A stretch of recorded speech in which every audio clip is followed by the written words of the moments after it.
Fala galera, vou trazer um vídeo curto sobre a rotação que o mercado está fazendo nesse momento, quais são as narrativas que o mercado está levantando, o que a gente sabe, o que a gente não sabe, o que o nosso modelo sistemático tá falando para a gente.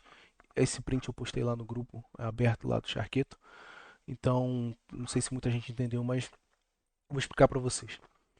Por que eu coloquei isso lá? Porque eu estava vendo uma rotação do mercado rotacionando para, principalmente aqui, ó, Europa.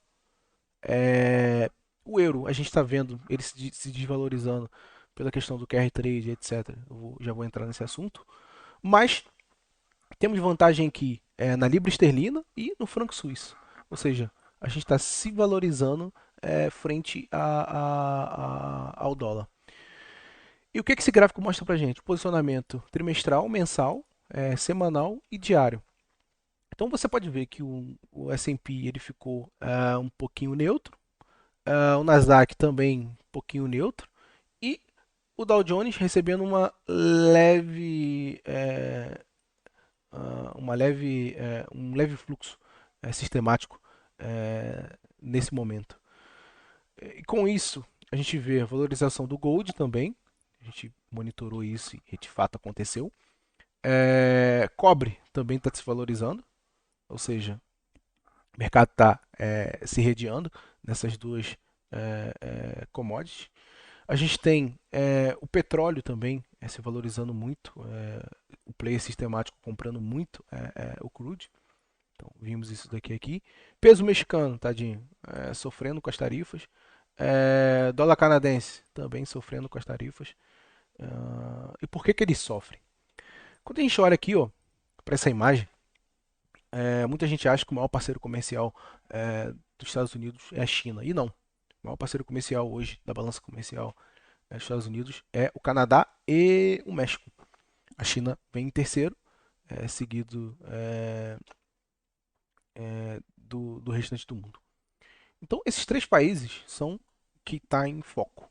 A gente viu nessa semana o Trump sendo rígido com o Canadá e com o México, e depois conversando com os representantes desses países e amenizando essa taxa temporariamente, o que o mercado mostrou para a gente quando você monitora essas paridades. O SDCAD, por exemplo, deu uma pancada, ou seja, quando saiu a questão da tarifa mais pesada nesses países, esse aqui era o alvo que eu tinha traçado, ou seja, esse trade a gente estava monitorando, então pegamos essa subida aqui. O SD MXN também deu uma sofrida nesse dia. É, então a narrativa de rotação é essa, com relação à tarifa e com relação a Trump. E agora o FONC. Cara, a gente teve um FONC um pouquinho ameno. Todo mundo já esperava que ele, sem ser essa reunião anterior, foi um pouquinho pesado. Então a gente esperava um FONCzinho mais ameno, até porque a narrativa não contribuía para ele tomar posicionamento em nenhum sentido, embora os repórteres estavam fazendo perguntas de política sobre Trump, sobre agenda woke, ou seja, nada a ver com aquilo que realmente de fato importa. Então, qual foi o resumo dessa reunião e o que o Fed sinalizou para a gente? Aquilo que a gente já esperava. O Fed está em modo espera, sem pressa para cortar juros, e dependendo de dados. Por que dependendo de dados? O Trump ele é inflacionário. Ninguém tem uma bola de cristal, e muito menos o Fed, embora ele monitore muitos indicadores e tem 50 bilhões de PHDs lá para fazer o trabalho deles. Então, um aumento de juros está fora da mesa, mas é bom a gente colocar isso no radar porque é um evento de cauda, ou seja, um teio. Aconteceu no Brasil e isso nos Estados Unidos pode ser catastrófico, pode ser um evento de crédito assim absurdo. Então, o que, que o Fed, o que, que o Paul falou para a gente? Se a inflação não está se movendo em direção à meta, a conclusão é ficar onde estamos. Ou seja, se a inflação, dado que a gente deu 5,5 de juros, ela não está convergindo para a meta que é 2, o que a gente pode fazer? Manter os juros aonde está, embora o mercado tenha precificado dois cortes. Então o Power está olhando para o CPI ano a ano, e aonde está o tail aqui, onde está o evento de cauda, onde está o que a gente tem que monitorar. é voltar os nossos olhos para a questão da inflação. Não é que ele é o que tem feito o preço nos últimos 2 anos, acima de 2,6, 2,5, o Core CPI, que é o que o Fed está olhando agora. Vamos ficar de olho porque isso pode azedar para o mercado. E como é que a gente monitora isso? Através desses tickers aqui, o SCPI e o SPCI. Então a gente pode ver aqui que teve uma leve reaceleração, lembrando, a gente está em 2,6 no PCI e 2,4 no CPI, esse aqui é o Core, e a meta de inflação é em 2, ou seja, a gente vem de uma desaceleração da inflação desde agosto de 2022 e voltou a reacelerar um pouquinho aqui agora. E essa inflação reacelerando pode azedar para o mercado. Ok, falamos do Fed. O que eu estou vendo agora também que é um problema? A questão do QR Trade global. É, Esse aqui é um relatório do Banco Internacional.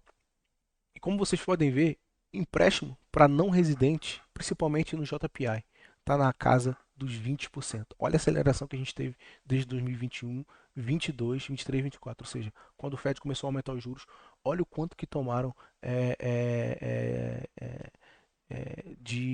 no QR Trade global que está acontecendo, principalmente no JPI. Isso aqui é absurdo. Mostra o quê? Que o mercado ele está no QR Trade global, aonde o fortalecimento do dólar favorece esse QR Trade. Ou seja, você pega um empréstimo aos juros baixo, numa moeda com yield baixo, e aloca esse empréstimo a uma moeda com yield alto. Uma economia igual a americana, pagando um juro de 5% por 1, 2, 3 anos, isso é o melhor dos mundos. Então, não tem motivações para ninguém desmanchar esse carry trade, visto o cenário inflacionário que o Trump vai trazer. E com isso, o que impacta para a gente? Quando a gente pega aqui o nível de margem da FINRA, está em níveis, voltamos a ficar em níveis que começa a ligar um alertazinho do nível de alavancagem do sistema por parte das corretoras. Por quê? Você começa a pegar margem na tua corretora, empréstimo, geralmente, sei lá, o Interactive está por volta de 5, 6%, as outras estão por volta de 8, 10%. Isso, quando você faz isso, obriga ao mercado te retornar, ter retornos absurdos, acima de, sei lá, 15% a 20% para compensar essa margem que você tomou de empréstimo. E se isso não se concretizar, vamos ter problema com relação ao nível de alavancagem por parte das corretoras com seus clientes. É, Dado a toda essa questão do QR Trade e toda essa questão do mercado ele está entrando num FOMO. Né? E com isso, e toda a narrativa do FONC, qual é o problema? Esse relatório ele saiu do Goldman Sachs, então ele mostra para a gente o seguinte: o nível de refinanciamento das empresas nos Estados Unidos, que está preocupando por quê? Se o FONC mantém os juros a 5% e você tem que refinanciar essa dívida que anteriormente você tinha ela a um juros de 1, 2%, quando você refinancia a 5%, isso é um problema.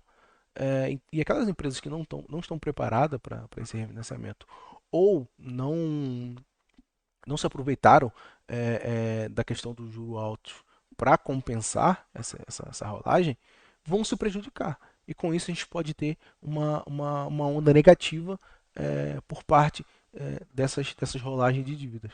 Você pode ver no ano de 2024 a gente estava por volta de 2%, e agora 25, 26, 5 a 6%. Ou seja, quando a gente olha aqui para o gráfico direito, é exponencial a destruição que isso acontece com relação às margens das empresas. Então, o fato do juros o fato dessa dívida ser rolada e a cada ano você está pagando aquela porcentagem de juros, isso é exponencial para o balanço de uma empresa. Então, ligar o radar em cima disso, do refinanciamento corporativo, das dívidas corporativas nos Estados Unidos. Ahn, com relação ao balanço, esse aqui eu tirei da Reuters, da Renfint, no dia 31. Ou seja, o mercado americano é muito resiliente ainda. Por quê? Quando você pega aqui todos os setores, principalmente os mais que têm mais peso, que é o setor de tecnologia, o setor financeiro e o setor de consumo discricionário, 86% das empresas reportaram é, resultados acima daquilo que o mercado esperava. Ou seja, o S&P ainda é bastante resiliente nos seus resultados. E com isso, a gente acaba tendo o mercado se animando com a questão dos resultados, etc. Embora a gente tenha toda essa preocupação de narrativas, de tarifas do Trump, Trump querendo negociar com Ciclano e Fulano, trazendo ruído. A gente tem o Fed sendo pressionado é, pelo governo. A gente tem toda essa questão que a gente viu de alavancagem do carry trade global por parte das corretoras, empréstimo para não residentes do Japão a níveis absurdos. A gente tem é, toda essa questão, toda essa narrativa e um quebra-cabeça que a gente tem que montar. Como que a gente consegue vantagem competitiva nisso no intraday? Então, quando a gente volta aqui para a nossa imagem do sistemático, a gente viu toda essa rotação e a gente vem ver de fato como que essa rotação está acontecendo, eu coloco aqui um ETF americano e um ETF europeu. Então eu quero ver a rotação entre o Atlântico, Europa e Estados Unidos. Eu vejo que desde dezembro o ETF europeu está se valorizando frente ao ETF dos Estados Unidos, ao SPY. Ou seja, o mercado está rotacionando para a Europa. Pode ser por vários motivos. O Banco Central Europeu sendo mais agressivo do que o Fed, é, estejam vendo prêmio em empresas europeias, embora a questão da tarifa do Trump pode azedar isso. Quando eu olho aqui, não sei se esse gráfico é do Goldman ou do BofA, não me lembro agora, mas desde 2022, por exemplo, o setor bancário do europeu ele tem retornos muito mais substanciais do que a Mag 7, por exemplo, as magníficas séries. Então, assim, o mercado está rotacionando para a Europa, e a gente viu isso no sistemático. Está rotacionando para Growth Value, porque toda essa narrativa de juros alto por mais tempo, dólar se valorizando, isso é prejudicial para as empresas americanas. Por que isso é prejudicial? Porque imagina, quando você opera globalmente, você vende em real, você vende em euro, você vende em yuan, você vende em JPN, JPI. Então, quando você vai repatriar todo o seu lucro fora dos Estados Unidos, você tem que comprar o dólar, você sofre prejuízo, porque o dólar está super valorizado. Então, o que as empresas fazem? Elas fazem hedge cambial através de derivativo. Então, quando esse hedge cambial ele não é efetivo por quê? Imagina, vou mostrar para vocês uma coisa. Quem consegue fazer um hedge cambial quando você tem uma desvalorização, por exemplo, de um euro USD durante 3, 4, 5 meses, 6 meses? Geralmente o hedge cambial dessas empresas são de 6 meses a um ano, assim. Como é que você faz hedge cambial aqui? É impossível, cara, você fazer hedge cambial aqui. Então, por isso que a gente vê quando o sistema quando está alavancado nesse sentido, quando a gente vê um alívio do euro, a gente tem um alívio também com relação ao S&P. Por quê? O setor de tecnologia está muito exposto, acima de 60%, 70% a rede cambial. A gente viu o repórter da Netflix há 2 semanas, há uma semana, onde o CEO estava falando sobre isso. Teve alguém que fez uma pergunta para ele. E qual que é a questão do hedge cambial? É uma preocupação e etc. Como é que vocês fazem isso? Eles falaram, cara, a gente faz hedge cambial, temos instrumentos derivativos que é, são feitos hedge nesse sentido. Porém, quando não é efetivo, a gente vai aumentar o nosso custo, o nosso serviço nessas de moedas. Infelizmente, vai impactar na questão do fluxo de caixa, porque você vai ter menos demanda, mas o que eles vão fazer? Quando eles não conseguem fazer hedge aqui, eles vão tomar prejuízo? Óbvio que não, vão repassar isso para o cliente. Então, a nível global, nesses países, nessas moedas, o custo vai ser encarecido pela questão do dólar estar se valorizando. A questão do dólar está se valorizando frente às outras moedas.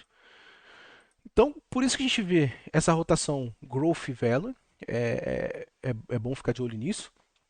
E quando eu olho aqui para o juro de 2 anos e o Fed Funds, o Fed não está muito atrás da curva. Não tá, então, isso é um ponto positivo para a questão do Fed, e ele ainda está com as coisas sob controle, entre aspas. Então a gente viu. Lembrando, na semana retrasada passada a gente viu na sexta ou sábado a boca do jacaré abrindo entre o VIX e o VVIX. Por que que a gente olha isso? Quando eu não estou vendo proteção por parte do mercado em opções, ele vai se proteger por algum lugar ou vai ver prêmio em algum lugar. E geralmente é no mercado de volatilidade. Então existem duas maneiras de você ver isso, através da curva a termo ou através do VVIX e VIX. Então, quando a boca de jacaré abre, ou seja, a expectativa do VVIX, que é a volatilidade da volatilidade, ela é maior do que o VIX está precificando atualmente, o mercado vê um prêmio aí. Então, o mercado pode estar se protegendo por volatilidade, ou alguém vê prêmio ali e compra volatilidade, o mercado ele tem essa correçãozinha. Então, é uma das maneiras da gente ver essa questão da busca por proteção.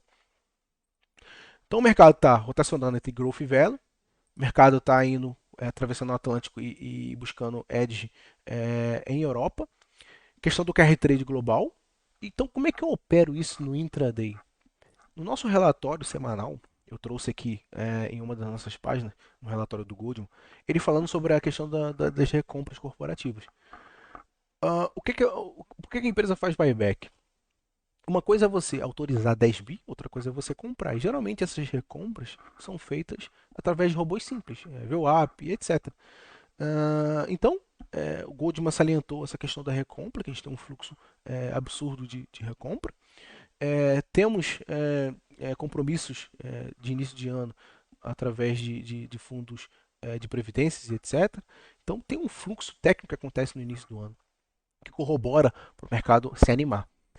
E ele trouxe aqui um gráfico de sazonalidade, que é interessante, que ele é dia a dia. Ou seja, a gente tem uma janela de S&P se valorizando entre 21 de janeiro até 14 de fevereiro e uma desvalorização após o 14 de fevereiro, o que coincide com a questão da OPEX, que vem aqui a partir do 17 até o 21. Então a gente tem uma semana assim, de inspirações, tanto do VIX, tanto inspirações semanais e etc. E a aspiração da terceira sexta-feira é, de cada mês. Então, a gente tem uma janela aqui bastante técnica, onde o mercado tem liquidações, ou podem rolar esses contratos, mas coincide com o gráfico de sazonalidade do que o Goldman trouxe. Então, é ficar de olho nessa janela e buscar por vantagem competitiva aí. Então, essa salada toda que eu falei, como é que eu opero isso no intraday? Cara, você pode operar isso através. Eu, por exemplo, estou operando muito euro, estou operando muito euro. Eu estou operando muito a questão da rotação Nasdaq Dow Jones. O S&P é o proxy mundial, então eu opero ele também, sempre. E o pessoal da mentoria sabe como é que a gente monitora as coisas, como é que a gente alinha as coisas, os nossos vetores. E a gente pegou todo esse retorno aqui e todo esse retorno aqui. E atenção, a gente estava. Quando abriu a boca de jacaré no VVIX, a gente ligou um alertazinho. Não é que a gente previa que teria uma liquidação, mas estava no nosso radar. Então, no mercado você não tem que adivinhar nada. Ele vai te contar uma história e você lê ela. Simples assim. Então, vantagens competitivas é onde você encontrar trade aí no intraday.